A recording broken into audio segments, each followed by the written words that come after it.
오늘 말씀은 고린도 후서 1장 11절로부터 24절까지 말씀입니다. 우리 함께 읽겠습니다. 너희도 우리를 위하여 간구함으로 도우라. 이는 우리가 많은 사람의 기도를 얻은 은사를 인하여 많은 사람도 우리를 위하여 감사하게 하려 함이라. 우리가 세상에서 특별히 너희에게 대하여 하나님의 거룩함과 진실함으로써 하되 육체의 지혜로 하지 아니하고 하나님의 은혜로 행함은 우리의 양심에 증거하는 바니 이것이 우리의 자랑이라. 오직 너희가 읽고 아는 것 외에 우리가 다른 것을 쓰지 아니하노니 너희가 끝까지 알기를 내가 바라는 것은 너희가 대강 우리를 아는 것 같이 우리 주 예수의 날에 너희가 우리의 자랑이 되고 우리가 너희의 자랑이 되는 것이라. 내가 이 확신을 가지고 너희로 2번 은혜를 얻게 하기 위하여 먼저 너희에게 이르렀다가 너희를 지나 마게도냐에 갔다가 다시 마게도냐에서 너희에게 가서 너희가 보내줌으로 유대로 가기를 경영하였으니 이렇게 경영할 때에 어찌 경홀히 하였으리요. 혹 경영하기를 육체를 조차 경영하여 예예하고 아니라 하는 일이 내게 있었겠느냐. 하나님은 미쁘시니라. 우리가 너희에게 한 말은 예하고 아니라 함이 없노라. 우리 곧 나와 실로아노와 디모데로 말미암아 너희 가운데 전파된 하나님의 아들 예수 그리스도는 예하고 아니라 함이 되지 아니하였으니 저에게는 예만 되었느니라. 하나님의 약속은 얼마든지 그리스도 안에서 이해가 되나니 그런즉 그로 말미암아 우리가 아멘하여 하나님께 영광을 돌리게 되느니라. 우리를 너희와 함께 그리스도 안에서 견고케 하시고 우리에게 기름을 부으신 이는 하나님이시니 저가 또한 우리에게 인치시고 보증으로 성령을 우리 마음에 주셨느니라.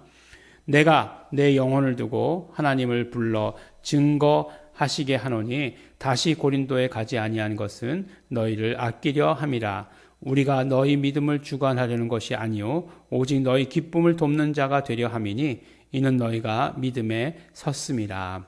아멘. 네, 우리 이 편지라는 거 하는 것은 이제 고린도 교회에 보내는 편지잖아요.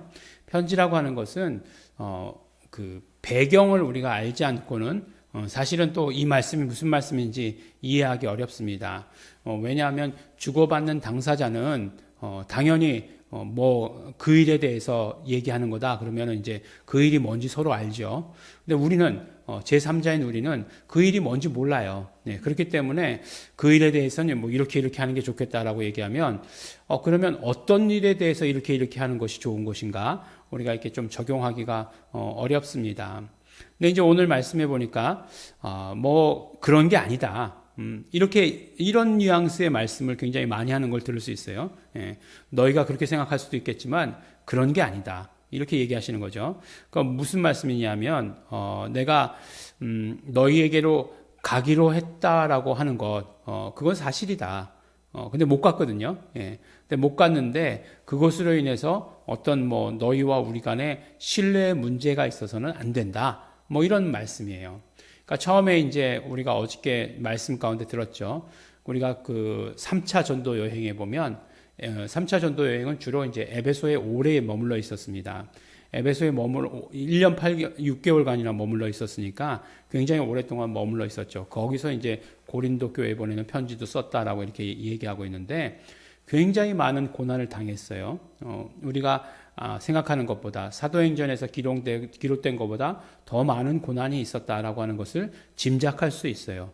뭐 그냥 완전히 죽은 것 같이 되었다. 죽는 것 외에는 방법이 없는 것처럼 생각되었다라고 이렇게 말씀하셨으니까 굉장히 고난이 있었어요. 그리고 고린도 후서죠. 이제 우리가 함께 하고 있는 고린도 후서 나중에 11장에 가보면 정말 바울의 고난 리스트라고 해서 고난에 받은 것에 대해서 나오는데 아마 그 중에 대부분이 에베소에 머물러 있으면서 있었던 일일 것이다 라고 이렇게 이야기합니다. 뭐 여러 번 맞았다라고 이렇게 얘기하잖아요. 이게 맞은 거요. 이게 누구한테 한 대만 맞아도 네, 기분이 싹 가죠. 네.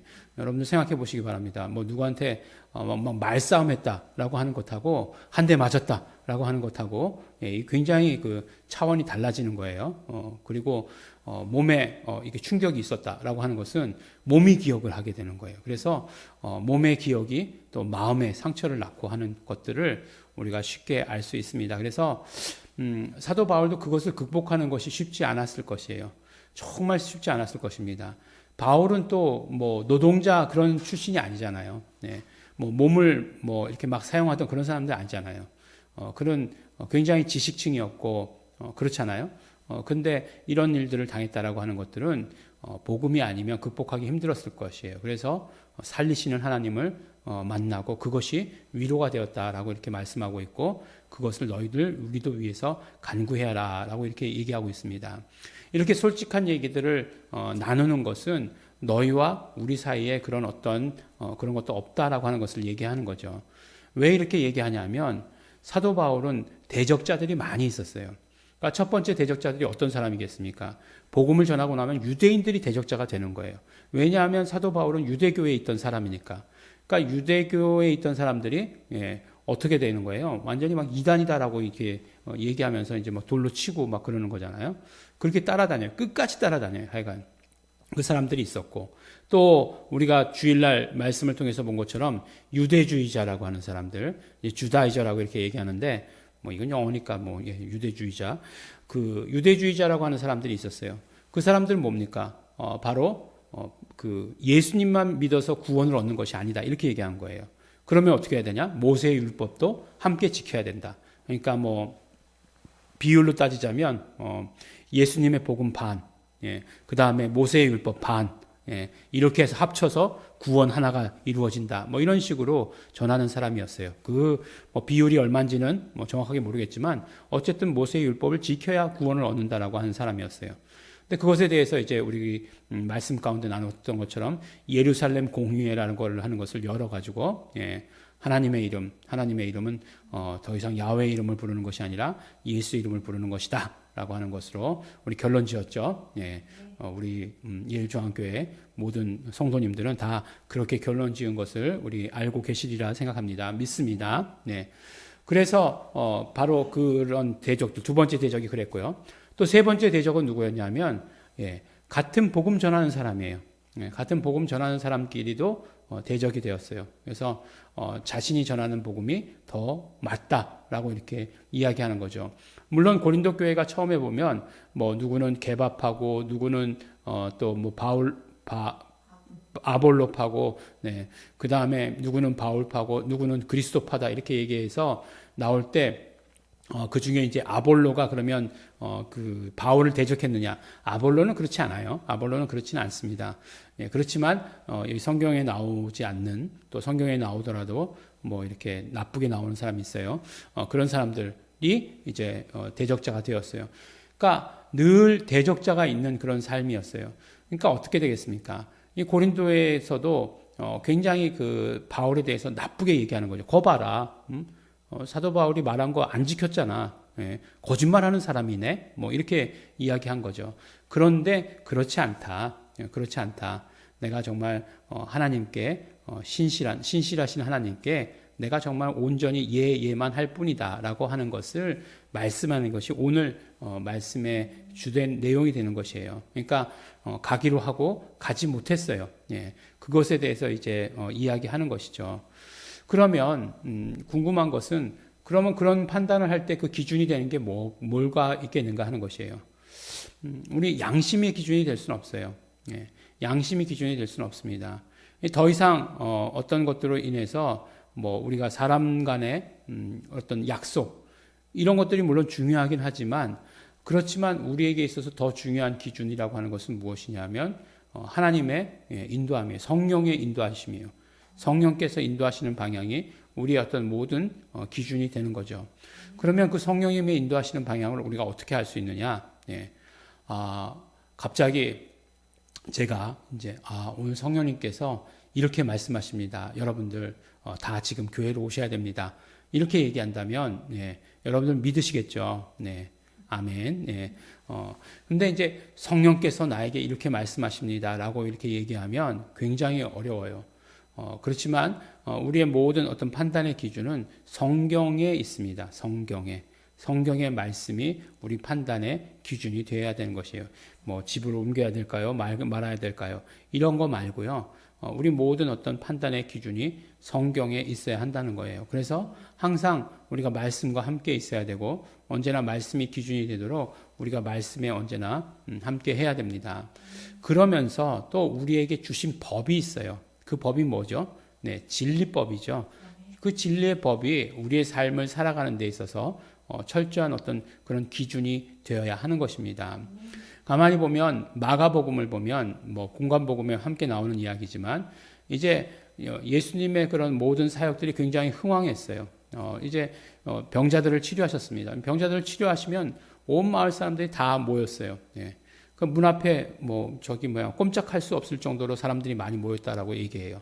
그리고 밤 늦게까지 병자들을 치료했다라고 이렇게 얘기합니다. 근데 새벽 미명에 기도하러 가세요. 기도하러 가시더니 기도하러 가셨을 때 제자들이 찾아옵니다. 왜 찾아오죠? 아직도 사람들이 많이 기다리고 있다는 거죠. 근데 예수님께서 뭐라고 말씀하세요? 다른 마을들로 가자라고 이렇게 말씀하십니다.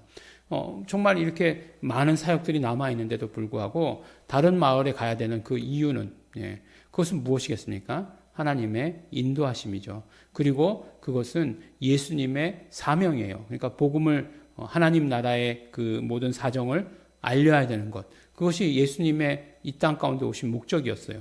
그렇기 때문에 그것을 위해서 움직이시는 거예요. 그러니까 어떤 사람 간의 약속도 중요하고 양심도 중요하고 하지만 더 중요한 것은 하나님의 인도하심이고 그것이 우리 삶의 모든 기준이 되어야 된다는 것이죠. 그 하나님의 인도하심이 우리 성경에 기록되어 있는 것이고 또 성경에 기록되면서 우리에게 주신 법대로 해야 되는 거예요. 우리에게 주신 법대로 움직여야 되는 거예요. 그것이 바로 진리의 법입니다. 그래서 우리가 언제나 그 진리의 법이 우리의 삶 가운데 기준이 되어야 한다는 것이에요. 그 기준에 우리가 예하고 아멘하고 순종할 수 있는 자가 되어야 된다라고 하는 것을 오늘 우리에게 말씀해 주십니다.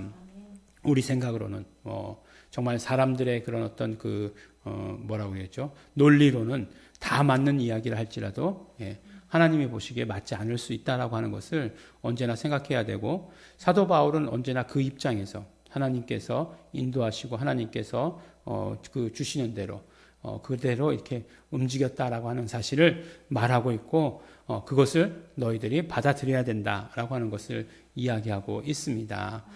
우리가 정말 그리스도를 따른다, 우리가 예수님을 믿는다, 영접한다, 신앙생활을 한다라고 하는 이 모든 것들이 그 기준이 바로 하나님께서 우리에게 주신 법에 있다라고 하는 사실을 우리 오늘도 기억하시고 그 법이 가장 우선이고 최선이다. 그래서 인간 간에 혹시 그렇다고 해서 인간 간의 약속을 막 그냥 밥 먹듯이 그냥 이렇게 핑계 대면 돼라고 생각하면서 그렇게 어겨서는 안 되죠.